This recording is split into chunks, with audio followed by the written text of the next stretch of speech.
মাশাআল্লাহ, অসাধারণ দেখতে কবুতরগুলো ছাদের মধ্যে খানা খাইতেছে, ঘুরে বেড়াতেছে অনেকগুলো। আপনারা যারা কবুতর পছন্দ করেন, যারা শহরে আছেন, ভাবছেন আমরা কিভাবে কবুতর পালবো, দেখেন এটা একটা খুব ভালো প্লেস। ছাদের মধ্যে এরকমভাবে কবুতরের বক্স করে আমরা রাখতে পারেন। আর অনেক উপরে কবুতর বেশি দূরে যায় না, ঘুরে ঘুরে আবার আসবে। আমরা যে ছাড়া থাকে এরকম আদার পানি দেওয়া থাকে, পালতে পারবেন, কোনো অসুবিধা নেই। সবাই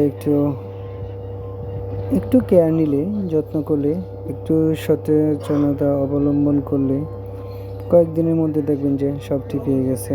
কবুতর আসলে খুব ভালো পোষ, মানে মানুষের সাথে খুব ভালো মিশতে পারে। যারা একটু আদর যত্ন দিয়ে এদেরকে লালন পালন করতে চান, একটু সময় কাটাতে চান, বাসা বাড়িতে থাকেন, বাইরে বেশি একটা বারণ না, বাড়িতে সময় দিতে চান, তাদের জন্য খুবই উপকারী উপযুক্ত স্থান সময় হচ্ছে কবুতর পালেন বাড়ির ছাদে, হাঁস মুরগি পালেন বিভিন্ন খাঁচা করে।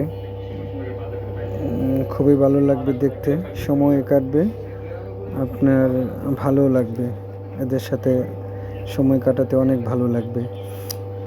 এরকম ভিডিও যারা যারা দেখতে চান সবাই বেশি বেশি করে লাইক কমেন্টস করবেন। আমার ভিডিওটা ভালো লাগলে